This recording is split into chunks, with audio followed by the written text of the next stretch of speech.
Translation के sentences को समझने के लिए हमें कॉजेटिव वर्ब्स भी आने चाहिए। ये 8th पॉइंट है हमारा आज का। अब पॉजिटिव वर्ब्स हैं क्या? अब ये सेंटेंसेस किस किस्म के होते हैं? जरा आप इस सेंटेंस को पढ़िए। मेरी सास ने मेरे शौहर से मेरी जिल्लत करवाई। बहू कह रही है। अब बहू ये कह रही है कि सास ने डायरेक्ट मेरी जिल्लत नहीं की, मेरी सास ने मेरे शौहर से मेरी जिल्लत करवाई। अब ये सेंटेंसेस किस्म के होते हैं। इसमें एक्शन डूअर कोई और होता है और एक्शन का ऑर्गेनाइजर कोई और होता है। अब इस सेंटेंस में जो जिल्लत करवाने के एक्शन को ऑर्गेनाइज किया है वो सास है, लेकिन जो एक्शन परफॉर्म किया है वो शौहर है। ठीक है। तो इसमें जैसे कि आम सेंटेंसेस में नहीं होता कि मतलब मैंने एक मजमून लिखा, आई रोट एन ऐसे। यहां तो मैंने काम खुद किया है ना। लेकिन अगर मैं कहूं कि मैंने अपने स्टूडेंट्स से, अपने शागिर्दों से एक मजमून लिखवाया, तो यहां मैं एक्शन ऑर्गेनाइजर हूं, एक्शन डूअर्स कोई और है। पहले सेंटेंस में देखिए, उस्ताद ने तलबा से मजमून लिखवाए। काम करवाने वाला और काम करने वाले दोनों मौजूद हैं, ऑर्गेनाइजर और परफॉर्मर। अच्छा, मजामीन लिखवाए, मजामीन लिखवाए ये हर सेंटेंस में कॉमन है। जो हेर फेर है ना, वो काम करवाने वाला, जो जो ऑर्गेनाइजर है, जो मैनेजर है, जो स्टिमुलेटर है वो, और जो काम करने वाला, जो एक्चुअल एक्शन डूअर है वो, इन्हीं के बीच में हेर फेर होगा बस। पहले सेंटेंस में दोनों मौजूद हैं। दूसरे सेंटेंस में जो real performer of an action है वो तो मौजूद है, काम करवाने वाला नहीं है। थर्ड सेंटेंसेस में अब यहां पर ऑर्गेनाइजर ऑफ द एक्शन तो है, स्टिमुलेटर ऑफ द एक्शन तो है, जो काम करवा रहा है वो तो मौजूद है, उस्ताद, लेकिन आगे जिसके थ्रू काम करवाया जा रहा है वो नहीं है। और सेंटेंस नंबर 4 में दोनों नहीं। अब आपने इनको हैंडल कैसे करना है ये देखिए। अच्छा, अब इन सेंटेंसेस की इंग्लिश बनाते हैं। बड़ा आसान सा इसका फॉर्मूला है, देखिए। अगर आपके सेंटेंस में दोनों चीजें मौजूद हो, अगर आपके सेंटेंस में दोनों एलिमेंट्स मौजूद हो, यानी स्टिमुलेटर भी हो और स्टिमुलेटेड भी हो, यानी कि ऑर्गेनाइजर भी हो और जो परफॉर्मर है वो भी हो, यानी काम करवाने वाला भी हो और जिससे काम करवाया जा रहा है वो भी हो, तो उस सूरत में आप मेक का इस्तेमाल कीजिए और मेक के बाद वर्ब की फर्स्ट फॉर्म लगाइए हमेशा। टेंस कोई सा भी हो, यहां पर आपने वर्ब की फर्स्ट फॉर्म लगानी है, कोई टू शू का इस्तेमाल नहीं करना। तो the teacher made the students to write essays गलत हो जाएगा। ठीक है। टेंस बदलना है, इधर बदलिए, प्रेजेंट में ले जाइए, the teacher makes the students write essays. Continuous में ले जाइए, the teacher is making the students write essays. तो ये हो गया हमारा पहला उसूल। और उसूल क्या है कि जब आपका आपके पॉजिटिव सेंटेंस में जो काम करवाने वाला है और जो असल में काम करने वाला है, यानी जो ऑर्गेनाइजर ऑफ एन एक्शन है और जो डूअर ऑफ एन एक्शन है, दोनों मौजूद हैं अगर, तो आप मेक यूज कीजिए और उसके बाद वर्ब की फर्स्ट फॉर्म। ये हो गई एक बात। दूसरी बात, अब दूसरा सेंटेंस देखिए, तलबा से मजमून लिखवाए गए। अब यहां पर एक्चुअल एक्शन डूअर्स तो हैं, लेकिन जो एक्शन परफॉर्म करवाने वाला है यहां पर वो नहीं है। तो आपने क्या फॉर्मूला यूज करना है? तो आपने पहले बी फैमिली का यूज करना है और उसके बाद वर्ब की थर्ड फॉर्म यूज करनी है और उसके बाद इन्फिनेटिव का यूज करना है, यानी टू और वर्ब की फर्स्ट फॉर्म का। अच्छा, कैसे? द स्टूडेंट्स वर, अब वर हो गई बी फैमिली। बी फैमिली क्या है? Is, am, are, was, were, be, been, being. तो बी फैमिली के बाद आपने वर्ब की थर्ड फॉर्म यूज करनी है और उस थर्ड फॉर्म के बाद आपने टू और वर्ब की फर्स्ट फॉर्म यूज करनी है।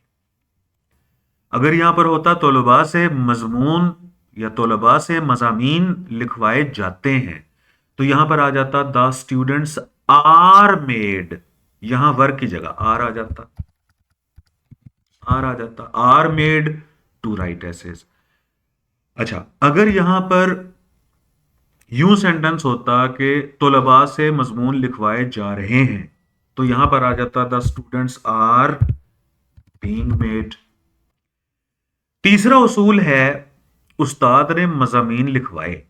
अब यहां पर अब जो स्टिमुलेटर है वो तो मौजूद है, यानी जो काम करवाने वाला है वो मौजूद है, और जिसने काम डायरेक्टली किया वो मौजूद नहीं है, तो फिर आप गेट का यूज कीजिए। The teacher got the essays written. अब ये क्योंकि पास्ट था ना, तो यहां पर मैंने गॉट लगा दिया और उसके बाद आगे थर्ड फॉर्म आ गई, the teacher got the essays written. अगर हो कि उस्ताद रोज मजामीन लिखवाता है, तो फिर हो जाता यहां पर के the teacher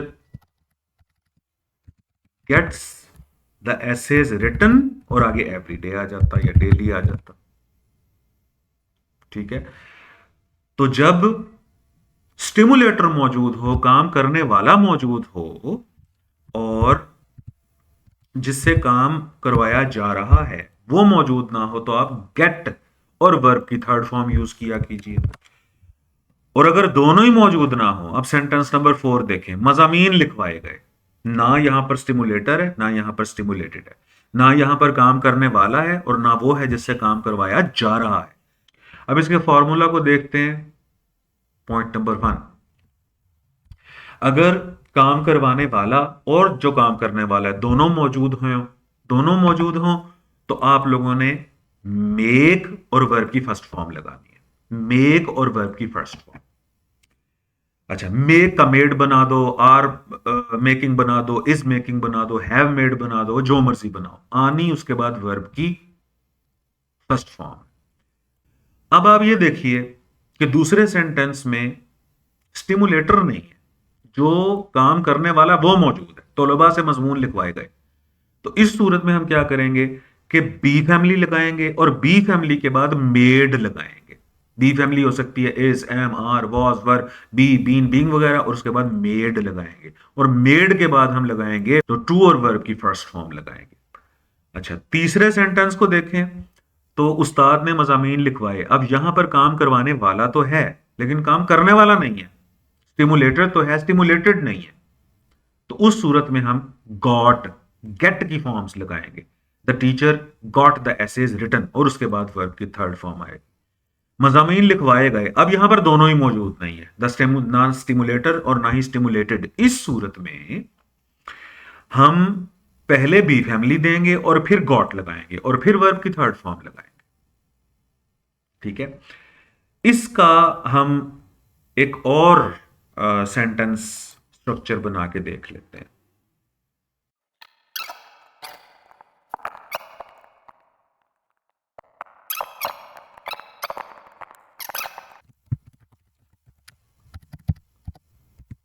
Adil makes his servant polish the shoes। अब देखें, यहां मेक्स आया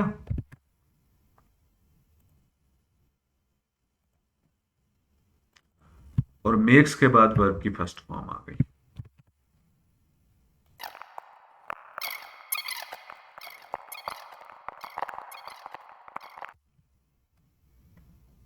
आदिल से जूते पॉलिश करवाए जाते हैं, इसको मैं कर देता हूं ब्लैक कलर का। अब बनाते हैं इसकी इंग्लिश।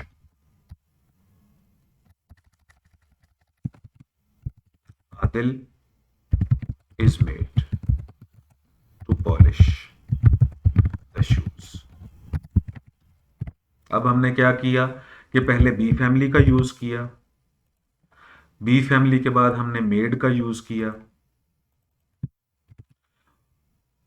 और उसके बाद हमने इंफिनिटिव का यूज किया टू और वर्ब की फर्स्ट फॉर्म। अब तीसरा सेंटेंस बनाते हैं।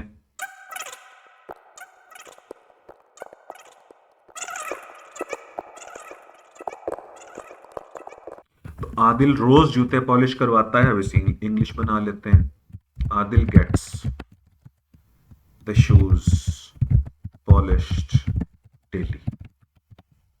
ये देखिए, अब यहां पर गेट्स आया क्योंकि आदिल जो था वो सब्जेक्ट सिंगुलर था हमारा, और गेट्स के बाद वर्ब की थर्ड फॉर्म आ गई, पॉलिश्ड। अब चौथा सेंटेंस बनाते हैं, जूते रोज पॉलिश करवाए जाते हैं, यूं बनेगा।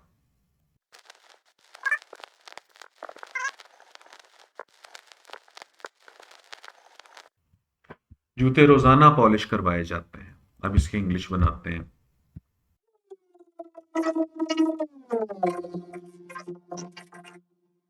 तो जूते रोजाना पॉलिश करवाए जाते हैं। अब यहां हमने सबसे पहले बी फैमिली लगाई, आर, और उसके बाद गॉट लगाया और वर्ब की थर्ड फॉर्म लगाई, पॉलिश्ड। अब देखें, तो फिर इसको एक दफा देख लें कि उस्ताद ने तलबा से मजमून लिखवाए, the teacher made the students write essays. तलबा से मजमून लिखवाए गए, the students were made to write essays. उस्ताद ने मजामीन लिखवाए, the teacher got the essays written, और मजामीन लिखवाए गए, the essays were got written. ठीक है। इसी तरीके से आदिल अपने मुलाजिम से जूते पॉलिश करवाता है। अब दोनों मौजूद है यहां पर, स्टिमुलेटर भी स्टिमुलेटेड भी, यानी ऑर्गेनाइजर ऑफ एन एक्शन भी, और जो एजेंट है वो भी, और जो वर्कर है वो भी, जो एक्शन डूअर है वो भी, दोनों मौजूद हैं। तो आदिल मेक्स, अब प्रेजेंट था तो मेक्स हो गया, यहां makes his servant polish, polish का पॉलिश ही रहेगा। अच्छा, आदिल से जूते पॉलिश करवाए जाते हैं, आदिल इज मेड। अब यहां पहले बी फैमिली आई, is, am, are, was, were वगैरह, और उसके बाद मेड आया, फिर उसके बाद इन्फिनेटिव आया, टू मेक। अच्छा, आदिल रोज जूते पॉलिश करवाता है, आदिल गेट्स। अब यहां पर गेट्स इसलिए आया कि यहां आदिल सिंगुलर था, गेट्स द शूज पॉलिश्ड, तो गेट के बाद वर्ब की थर्ड फॉर्म आ गई। अच्छा, अब दोनों ही मौजूद नहीं है अगर, यानी ना काम करवाने वाला और ना काम करने वाला, दोनों मौजूद नहीं है। जूते रोजाना पॉलिश करवाए जाते हैं, कौन करवा रहा है, किससे करवा रहा है जूते पॉलिश, ये नहीं पता, तो फिर हम पहले बी फैमिली यूज करेंगे, इज, एम, आर वगैरह, उसके बाद गॉट, और उसके बाद वर्ब की थर्ड फॉर्म। ठीक है जी। तो ये 8 पॉइंट हुए हमारे